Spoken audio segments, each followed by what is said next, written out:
அவர்களின் கவிதைகளை பார்த்து கொண்டு வருகிறோம்.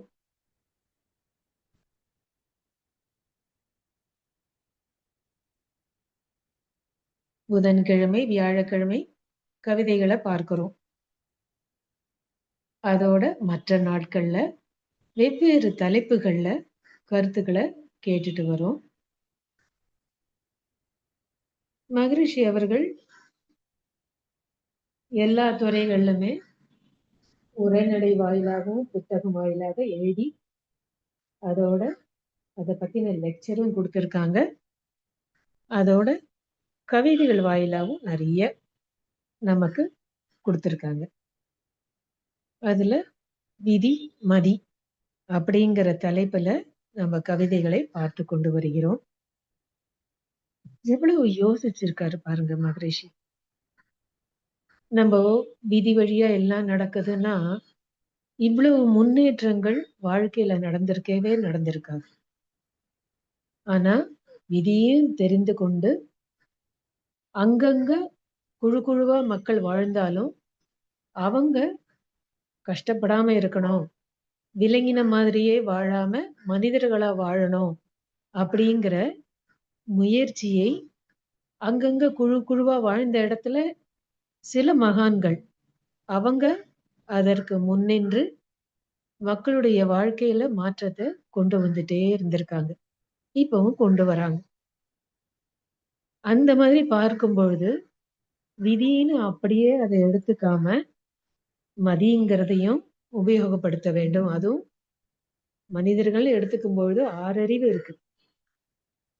விலங்கின பதிவுகள் இருந்தாலும் 6 அறிவு இருக்கிறதுனால 6வது அறிவையும் சேர்த்து கொடுத்திருக்கிறதுனால நம்ம விதி வழியே எப்பொழுதுமே அப்படி பயணிக்கணும் அப்படின்னு இல்லை. விதிங்கிறது ஒரு ரூல், அத மதியால மாற்ற முடியும். ஆனா சிலதெல்லாம் சந்தர்ப்பவசத்தால் சிலதெல்லாம் நிகழும் அப்படிங்கிற அந்த விஷயத்தையும் பார்த்தோம். இப்போ நம்ம எப்படி இந்த விதிங்கிறதுல இருந்து ஒரு மயக்க நிலையிலேருந்து நம்ம தெளிவு பெற முடியும் அப்படிங்கிறதுக்கு ஒரு கவிதையை இங்க மகரிஷி கொடுக்குறாங்க. விதி வகுத்த வழியே என் வாழ்க்கை என்று வெகு நாட்களை கழித்தேன். அதனால்தான் மகரிஷி எப்பவுமே என்ன சொல்வார்னா, உங்களை மாதிரிதான் நாங்களும் பிறந்திருக்கோம் அப்படின்ட்டு சொல்வார். நம்ம என்னவோ நினைச்சுக்கிறோம், மகான்கள்லாம் நம்மள மாதிரி பிறக்கல, வேறு விதமா பிறந்தாங்க அப்படின்னு நினைச்சுக்கிறோம். ஆனா பிறப்பும் இறப்பும் வித்து கழிவாலே அப்படின்னு சொன்ன அந்த ஒரு ஸ்டேட்மெண்ட்டுக்கு ஏத்த மாதிரிதான் மகான்களும் நம்மள மாதிரிதான் பிறந்திருக்காங்க அப்படிங்கிறதுக்கு இது ஒரு ப்ரூஃப். விதி வகுத்த வழியே என் வாழ்க்கை என்று வெகு நாட்களை கழித்தேன். அனுபோகத்தில் எதிலுமே திருப்தியின்றி இன்பம் துன்பம் எனும் சுழலால் எண்ணத்தின் வேகம் மீறி மதி உயர்ந்து மதி அறிந்த போது அங்கே மதியாயும் விதியாயும் மாய்கை ஞானம் பதி பசு பாசம் என்பது அனைத்துமாகி பலதாயும் ஒன்றாயும் நானே நின்றேன். என்ன ஒரு உயர்ந்த நிலை பாருங்க. பாரதியார் கூட இப்படி சொல்லியிருக்கார். நம்மளுக்கு தெரியும் பரசிவ வெள்ளம்ங்கிறதுல அவர் சொல்லியிருக்கார், நிற்பதுவே நடப்பதுவே பரப்பதுவே சொப்பனம் தானே, எல்லாமே அது மயக்க நிலையா என்னன்னு நான் அதை பார்த்துட்டு அப்புறம் எல்லாமே நான் தான் அப்படின்னு அடுத்த இன்னொரு கவிதையில எழுதியிருக்காரு. நான் பார்க்கிற விஷயங்கள் பிரபஞ்சத்துல பார்க்கறது எல்லாமே நான் தான் அப்படின்னு எழுதியிருக்காரு. ஆனா அது கூட நம்ம அந்த காலத்துக்கு அப்புறம் தான் இருந்திருக்கோம். ஆனா இப்ப மகரிஷி எல்லாமே நான் தான் அப்படிங்கிறத உணர்ந்துட்டேன் அப்படின்ட்டு சொல்றாரு. நம்ம வாழ்ந்த காலத்திலேயே மகான் அவர் வாழ்ந்து அவரும் அதே கருத்தை தான் கொடுத்திருக்காரு. அப்ப இது என்ன ஆகுதுன்னா நமக்கு ஒரு உந்துதலை கொடுக்குது. நம்மளும் முயற்சி எடுத்தோம்னா எல்லாமே விதி விதின்னு இல்லாம மதியை உபயோகப்படுத்தி நமக்கு ஒரு குரு கிடைச்சிருக்கிறதுனால அவருடைய பயிற்சிகளை நாம் செய்ய ஆரம்பிக்கும் பொழுது நாமும் எல்லாமே நான் தான் அப்படிங்கிற அந்த உணர்வு நிலைக்கு வருவோம் அப்படிங்கிற ஒரு தெளிவு வருவதற்கு மகரிஷி இந்த கவிதையில குடுத்திருக்காரு. "விதி வகுத்த வழியே என் வாழ்க்கை என்று வெகு நாட்களை கழித்தேன்." அவரே அப்படி சொல்றாருன்னா, அப்ப நம்பலாம் எந்த நிலைக்கு பாருங்க. அதுவும் 9 வயசுலயே, அதுக்கு முன்னாடியே அம்மா சோறு ஊட்டும்போதே நெறைய கேள்விகள் எல்லாம் கேட்டிருக்காரு. கஜேந்திர மோட்சம், அப்புறம் ஒருத்தர் பாய சுருட்டினார் அப்படிங்கும்போதெல்லாம் கேள்விகள் கேட்டிருக்காரு. அப்புறம் 9 வயசுல மாமிசம் சாப்பிடுவத விட்டிருக்காரு. அதுக்கப்புறம் அவருக்கு அந்த பஜனைக்கு பாடுற பாட்ட வச்சுக்கிட்டு, அவருக்கு அந்த "ஒருவனே தேவன் அல்லால் வேறு இல்லை, உயிரெல்லாம் ஒன்றாமே உற்று பார்த்தால்" அப்படிங்கிற அந்த பார்த்தசாரதி மாலையில கவிதைய கேட்கும்பொழுது, அப்பவும் கேள்விகள்லாம் எழுந்திருக்கு. இருந்தா கூட அவர் என்ன சொல்றாருன்னா, "விதி வகுத்த வழியே என் வாழ்க்கை என்று வெகு நாட்களை கழித்தேன்கிறார்." அவ்ளோ உயர்ந்த நிலையில கேள்விகள்லாம் கேட்டும் அப்புறமும் இப்படி இருக்குன்னா, அப்ப நம்பலாம் எவ்ளோ முயற்சி எடுக்கணும் பாருங்க. அனுபோகத்தில் எதிலுமே திருப்தியின்றி. ஏன்னா, அவருக்குள்ள அந்த கேள்விகள் இருந்துட்டே இருந்ததுனால, அனுபோகம் அதுலத்துல அவர் ஆழ்ந்து போகல. அவருக்கு அவருக்கு அதுல ஒரு சாட்டிஸ்ஃபேக்ஷன் கிடைக்கல. நம்ப ஒரு ஐஸ்கிரீம் வேணும் வேணுங்கிறோம். ஐஸ்கிரீம் கிடைச்சு ஒரு ஐஸ்கிரீம சாப்பிட்டு 2 ஐஸ்கிரீம் சாப்பிட்டா ஆஹா! அப்படின்னு நெனச்சுக்கிறோம். ஆனா மகரிஷி அதெல்லாம் தாண்டி இன்னும் உயர்ந்த நிலைக்கு போயி, அனுபவங்கள் வாழ்க்கையில உயர்ந்துகிட்டே போகும்பொழுது, ஏழ்மையிலேருந்து வெளியில வரும்பொழுது கூட, அவருக்கு திருப்தி இல்லாம இருந்திருக்கு. இன்பம், துன்பம் எனும் சுழலால் எண்ணத்தின் வேகம் மீறி, வாழ்க்கைங்கிறதே வெறும் இன்பத் துன்பத்துல தான். இதுக்குள்ள தான் அடங்கியிருக்கா? இல்ல இதுக்கும் மேல ஒரு நிலை இருக்கா? அப்படிங்கிற ஆராய்ச்சிக்கு போயி, மதி உயர்ந்து, மதி அறிந்த போது, அதாவது மதி உயர்ந்துன்னா, அறிவு நிலையில உயர்ந்துகிட்டே போயிருக்காரு. எல்லாமே விதி வழியே இல்லை. அங்க மதின்னா, அது எப்படிப்பட்ட வேலையை செய்யும்? என்ன நிலைக்கு அத உயர்த்தி கொண்டு போகலாம்? அப்படிங்கிற ஒரு விளக்கம், தெளிவு கிடைச்சிருக்கு. தெளிவு கிடைச்சதுக்கு அப்புறம், அங்கே மதியாயும், விதியாயும் மாய்கை ஞானம். மாய்கைன்னா மாயை. ஞானம், பதி, பசு, பாசம் என்பது அனைத்துமாகி, பலதாயும் ஒன்றாயும் நானே நின்றேன். இந்த பதி, பசு, பாசம் அப்படிங்கிறத பத்தி நெறைய விளக்கங்கள் குடுத்திருக்காங்க.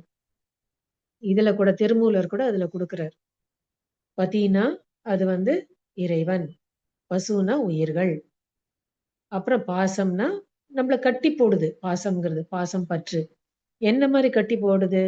ஆணவம், கன்மம், மாயை ஆகிய மும்மலங்கள் இதுதான் நம்மள கட்டி போடுது.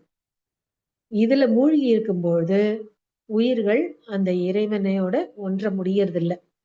அப்ப எப்போ இந்த ஆணவம், கன்மம், மாயை அப்படிங்கிற அந்த தலைகளை அத விலக்கி உயிர் அது உணருதோ, அப்போ பதியோட ஒன்ற முடியும். அப்படின்ட்டு குடுக்குறாங்க. அப்ப இதுதான் மும்மலங்களால நம்ம கட்டுண்டு இருக்கோம். நம்முடைய ஆன்மா வழி வழியா வந்த பதிவுகள்னால, மறுபடியும் மறுபடியும் ஆணவம், கன்மம், மாயை இதிலேயே சுழண்டுட்டு இருக்கோம். இந்த சிலந்தி வலை மாரி. அத எப்ப தகர்த்து எறியுறோமோ, அப்ப இந்த உயிர் இறைவனோட ஒன்றுகிறது. ஆனா, இது சொல்லிட்டு போயிட்டாங்க. விளக்கத்த குடுத்துட்டாங்க. ஒரு திருமூலர்ல கூட, "பதி, பசு, பாசம் என பகர் மூன்றில் பதியினை போல் பசு பாசம் அனாதி. பதியினை சென்று அணுகா பசு பாசம், பதி அணுகில் பசு பாசம் நிலாவே." அப்படின்னு குடுத்துருக்காங்க. அப்போ இந்த மும்மலங்கள்னால கட்டுண்டு இருந்தோம்னா, இறைவனை நம்ம தேடுறதே இல்ல. சென்று அடைய முடியாது. எப்போ அந்த பதிங்கிறது யாருன்னு தெரிஞ்சுக்கிட்டு, அதுலேருந்து இந்த மும்மலங்கள்லேருந்து வெளியில வரணும். அதுக்கு முயற்சி எடுக்கிறோமோ, அப்போ இந்த ஆன்மாக்கள் அந்த பதியோட ஒன்றுகிறது. அப்போ விலகிடும் அப்படின்ட்டு சொல்றாங்க. ஆனா இதுக்கு பயிற்சி முறைகள் தேவையில்லையா? அததான் இங்க மகரிஷி நமக்கு குடுக்குறாங்க. அப்போ மகரிஷி இந்த மாரி பயிற்சிகள நமக்கு குடுத்ததுனால ஈஸியா இருக்கு. அதுவே ஆனா கஷ்டம். ஈஸின்னு கூட சொல்ல முடியாது. இந்த பயிற்சிகள்லாம் குடுத்ததுக்கு அப்புறமும் எத்தனையோ கேள்விகள் நமக்குள்ள எழுது. ஏன்னா நெறைய மூளையில போட்டு வச்சிருக்கோம். ஆனா மகரிஷி இதுக்கு வேண்டிய பயிற்சி முறைகள தானே கண்டுபிடிச்சதுனால, முயற்சி எடுத்து கண்டுபிடிச்சதுனால, அவருக்கு மாயை, ஞானம், பதி, பசு, பாசம் எல்லாமே ஒண்ணா தெரிஞ்சிருக்கு. அது நான் தான் அப்படிங்கிற ஒரு தெளிவு கிடைச்சிருக்கு. எப்படி வந்து பாரதியார், நான் பார்க்குற மரங்கள், செடி, கொடிகள், பறவைகள், விலங்கு எல்லாமே நான் தான். அதுக்கு மலையா இருக்கட்டும், எல்லாமே இருக்கட்டும். காக்கை, குருவி எங்கள் ஜாதி, நீள்கடலும் மலையும் எங்கள் கூட்டம்னு சொன்னார். அப்படி சொன்னதுக்கு காரணம் என்னன்னா, அப்படி உணர்ந்தார். அதே மாதிரி இங்க மகரிஷி என்ன சொல்றாங்கன்னா, அது இறைவன், அந்த ஆணவம், கன்மம், மாயை, உயிர் எல்லாமே நானா தெரிஞ்சேன் அப்படின்ட்டு சொல்றாரு. அப்படி தெரிஞ்சேன்னு சொன்னா அதுக்கு என்ன காரணம்? அந்த ஆணவம், கன்மம், மாயை அப்படிங்கிற அந்த மும்மலங்கள்லேருந்து அவர் வந்து வெளியில வந்துட்டார். மகரிஷியே குடுக்குறார். நம்மளுக்கு பதிவுகள் ஏற்படுறதே இந்த ஆணவம், கன்மம், மாயை. இல்லன்னா அறியாமை, அலட்சியம், உணர்ச்சி, பயம். இது 3த்துனால தான் நமக்கு இந்த மாதிரி பதிவுகள்லாம் வருது. அப்படின்னு சொல்லி சஞ்சித கர்மம், பிராரப்த கர்மம், ஆகாமிய கர்மம் அப்படின்னு 3 விதமான கர்ம வினைகள் நமக்கு இருக்கு. அப்படிங்கிற அந்த விளக்கத்தையும் நமக்கு குடுத்து, அதுக்கப்புறம் இன்னும் என்ன சொல்றாருன்னா, இந்த பயிற்சிகள் செய்தாலே நம்போ இதுலேருந்து விடுபட முடியும். இப்ப பார்க்குறோம். இந்த ஆணவத்தினால தான் இப்ப எப்படி வந்து உலகத்துல என்ன நடக்குதுன்னு நம்ம பார்க்குறோம். இந்த ஆணவத்தினால தான், தனது அதிகாரப்பற்று, பொருள் பற்று அல்லது மக்கள் பற்று 2ம். பாருங்க. எவ்வளவு மகரிஷி அழகா உண்மைய எடுத்து சொல்லியிருக்காரு பாருங்க. அதுல ஆனா என்ன வருது? பேராசை, சினம், கடும்பற்று, முறையற்ற பால் கவர்ச்சி, உயர்வு தாழ் மனப்பான்மை, வஞ்சம். அதுக்கப்புறம் அவமரியாதை, அதிகார போதை எல்லாம் வந்துடுச்சு. இதனால பஞ்சமகா பாவங்கள். எத்தன உயிர்கள் அழியுது? அப்புறம் வந்து பொய், களவு, சூது எல்லாம் வருது. எப்படி எப்படியெல்லாம் பொய் எல்லாம் சொல்றதெல்லாம் பார்க்குறோம், நம்ம பார்க்குறோம். தலைவர்களே அப்படி இருந்தா என்ன பண்றது? பார்க்குறோம் நம்ம இப்போ. அப்ப எல்லாத்துக்கும் காரணம் இந்த ஆணவம் தான். அப்படிங்கிற அந்த உண்மைய மகரிஷி நமக்கு விளக்கியிருக்கார். அப்போ விதிங்கிறது இருக்கு. அதுதான் வந்து நமக்கு அது தெரியுது. அந்த சுத்த வெளியில பேராற்றல், பேரறிவு, காலம். இந்த அத தவிர்த்து வற்றாயிருப்பு. இந்த 4 தரங்கள் இருக்கு. 3 திறங்கள் இருக்கு. அதனால தான் அங்க ஒரு வேகம் இருக்கு. அந்த வேகம் இருந்தா கூட விவேகத்தால அது மாற்று அங்க செயல்பாட்டுக்கு வருது. அததான் அங்க குடுக்குறாரு. இரும்பென்ற உலோகம் விதி விளைவாய் கொண்டால் எண்ணற்ற ஆயுதங்கள் மதியின் ஆற்றல். கரும்பு விதி விளைவானால் வெல்லக்கட்டி கற்கண்டு மதி விளைவாம். மழையால் தோன்றும் பெரும் வெள்ளம் விதி என்றால் அணைகள் கல்லாய் பேசுதற்கு மதியாகும். பகுத்து ஆராய தரும் விடைகள் மதியாகும். மதிக்கு மூல தத்துவம் விதியாகும் தரம் உணர்வீர். என்ன தெளிவா குடுத்திருக்காரு பாருங்க. நாங்க மஸ்கட்ல இருக்கும்பொழுது அப்படிதான் ஒருத்தர். எல்லாமே விதி, விதி, விதி, விதின்னு சொல்லிக்கிட்டே இருப்பார். அப்ப மதியினால என்ன செயல்பாடுன்னா, இப்ப உலோகம் வந்துடுச்சு. அப்புறம் அதுலேருந்து வர அந்த ஆயுதங்கள் அதுவும் வந்து விதிதான். அப்படின்னு ஆர்க்யூ பண்ணுவாரு. அப்புறம் மதிங்கிறது என்ன? அங்க விவேகம். அப்ப இரும்ப அப்படியே இரும்பா பார்த்துட்டே இருந்திருக்கலாமே! தங்கத்த அப்படியே தங்கமா பார்த்துக்கிட்டே இருந்திருக்கலாம். உருக்கி வச்சிருந்திருக்கலாமே! அதுலேருந்து வந்து இப்படிப்பட்ட ஆபரணங்கள்லாம் செய்ய முடியும் அப்படின்னு வந்ததுக்கு, அந்த மதியோட நுட்ப நிலை தான். அந்த விவேகம் தான். அத புரிஞ்சுக்கணும். அதே மாரி விஸ்வேஸ்வரய்யா அணை கட்டினது ஒரே நிமிஷத்துல கட்டிட்டாரா என்ன? எத்தன தரம் வந்து அணை கட்டி, கட்டி அது இந்த தண்ணியோட வேகம் மறுபடியும் அத அழிச்சு, அதுக்கப்புறம் அந்த தண்ணி எந்த வேகத்துல வருதுன்னு கணக்கெல்லாம் பண்ணி, அதுக்கப்புறம் அவரு அந்த அணைய கட்டினார். அதுக்கப்புறம் இப்ப பாருங்க, அதே தங்கம் தான். அப்பல்லாம் அந்த காலத்துல தங்கம்லாம் வந்து அவ்வளவு கனமா இருக்கும். இப்ப ரொம்ப லேசா காலத்துக்கு ஏத்த மாரி அத வந்து வந்து இப்ப வந்து தயார் செய்யறாங்க. அப்ப இதெல்லாம் ஒரு மதிநுட்பம் தானே! அந்தந்த காலத்துக்கு ஏத்த மாரி, எந்தெந்த காலத்தோ இடம், காலம் தேவை. இவை எப்ப தோன்றியன எத்தனையோ செயல்கள் அப்படிங்கிறார் மகரிஷி. அப்ப இந்த காலத்துக்கு ஏத்த மாரி தங்கம் பாருங்க ரொம்ப நாள் வராது. அந்த ஆபரணங்கள்லாம். நம்ம காலத்துல வந்து செய்த தங்கம்லாம் பின்னாடி வந்து ஓல்டு இருக்கும். இப்ப இருக்கிற தங்கத்துலலாம் அப்படி இல்ல. எல்லாம் லைட்டா இருக்கு. ஆனா சீக்கிரமும் போயிடுது. ஆனா இப்ப அததான் விரும்புறாங்க மக்கள். அப்போ இதுக்கெல்லாம் காரணம் என்ன? மதிநுட்பம் தான். தங்கத்த அப்படியே பார்த்தா எல்லாம் ஆயிடுமா என்ன? அப்ப எவ்ளோ அழகா அந்த விதி, மதிங்கிறதுக்கு மகரிஷி விளக்கத்த குடுத்திருக்காரு. அப்ப எல்லாமே நம்ப விதி விதின்னு அப்படி இருக்காது. இத எல்லாரும் உணர்ந்துக்கிட்டா, இந்த நீட் எக்ஸாம்னால சூசைட் பண்ணிக்கிறதோ, இல்ல இந்த வரதட்சணை கொடுமையினால சூசைட் பண்ணிக்கிறதோ, தற்கொலை பண்ணிக்கிறதெல்லாம் இதெல்லாம் குறையலாம். மதியினால நம்ப இந்த கஷ்டங்கள்லேருந்து நாம வெளியில வர முடியும். ஓகே. திருமணம் செய்துக்கிட்டு அந்த இடத்துக்கு போனது விதி. ஆனா, வரதட்சணை கொடுமையினால அவங்க கொடுமை செய்யறாங்க அப்படின்னு துன்பம் குடுக்குறாங்கன்னா, மதியினால அந்த இடத்துலேருந்து நம்ம எப்படி வெளியில வரணும்? இந்த சூழ்நிலையிலேருந்து நம்ம எப்படி வெளியில வரணும்? அப்படின்னு கொஞ்சம் யோசிச்சாங்கன்னா, விவேகத்தோட அந்த வாழ்க்கைக்கு நம்ம அடிமையாகாம, சுதந்திரமா வேற விதமான பாதை நமக்கு தெரியும், தெளிவு கிடைக்கும். அப்ப இது விதி விதின்னு நம்ம தற்கொலை பண்ணிக்காமயோ, இல்ல நம்போ விஷத்த சாப்பிட்டு அந்த மாரி நம்ம வாழ்க்கையை முடித்துக் கொள்ளாமல், விவேகத்தோட செயல்படுவதற்கு வேண்டிய ஆற்றலை அந்த இறைநிலை நமக்கு குடுத்திருக்கு. அப்படின்னுட்டு இந்த கவிதை மூலமா மகரிஷி சொல்றார். அப்போ பதி, பசு, பாசம், மாயை எல்லாமே நானா பார்த்தேன். அப்படின்னு ஒரு தெளிவோட மகரிஷி விளக்கத்த குடுக்குறாரு. அங்க இன்னொரு கவிதையிலயும் சொல்றாங்க. விதியே மதியாகவும் உள்ளது அப்படின்ட்டு சொல்றாரு. அதே மாதிரி தான் வேகம் விவேகம்ங்கிறதுக்கு சொல்றாரு. வேகமாய் இருப்பதே விதி என்போம். சிவம் என்போம். இயற்கை என்போம். வேகத்தில் நுட்பமும் கூடிய பின் அதை விவேகம் என்போம். மதி என்போம். வேறு வேறு அல்ல அப்படிங்கிறார். அப்போ எந்த அளவுக்கு மகரிஷி தெளிவானார்னா, இந்த மாரி ஒரு கவிதை அவருக்கு வந்திருக்கும். பாருங்க. அப்போ நம்பளும் எல்லாமே விதி வரை விதி விதி அப்படின்னு எடுத்துக்காம, எல்லாருக்குமே என்ன தவறு செய்யறோம் அப்படின்னு நிச்சயமா தெரியும். குழந்தைங்க லெவல்ல தான் தெரியாது. அது கூட இப்ப எல்லாம் குழந்தைங்கலாம் ரொம்ப சீக்கிரம். மிந்தியெல்லாம் 6 மாசம் கழிச்சு தான் குழந்தைங்கலாம் குப்புரிச்சுக்கும்பாங்க. 3 மாசத்திலேயே குழந்தை குப்புரிச்சுக்குது இப்போ. கண்ணுக்கு எதிர்க்க பார்க்குறோம். என்னுடைய மச்சினர் குழந்தை 3வது மாதம் அது குப்புரிச்சுக்க ஆரம்பிச்சுடுச்சு. எல்லாம் தெரியுது. அப்போ இந்த மதி நுட்பம் உயர்ந்துகிட்டே போகுது.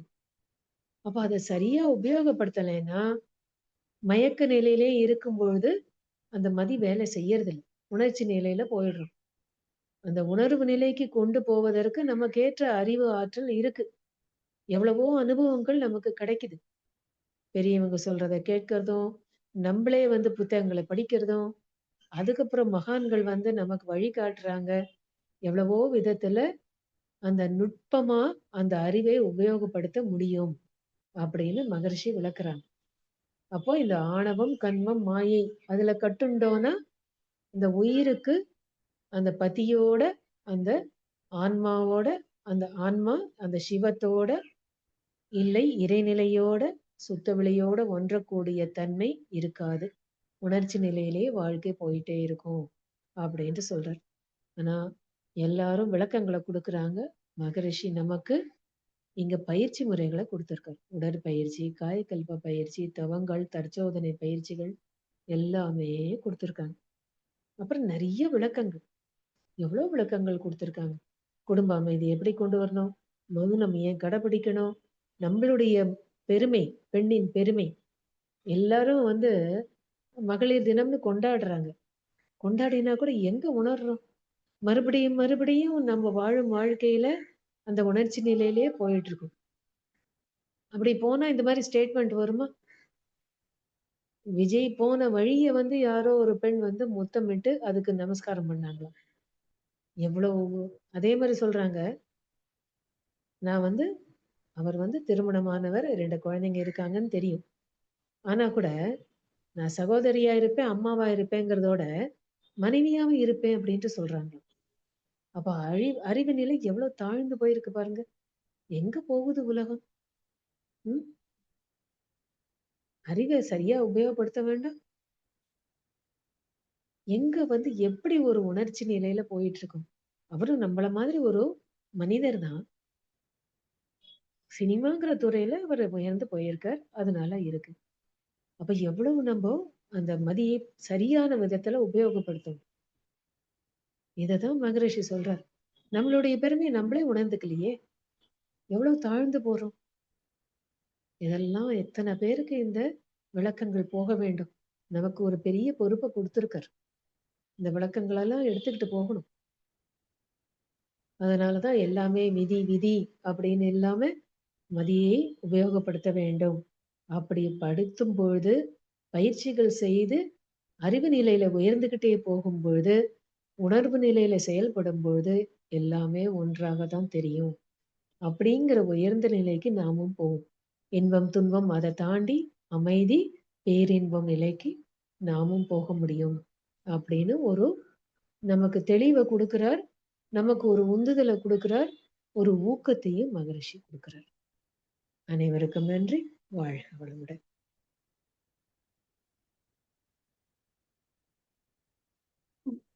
வாழ்க வளமுடன்.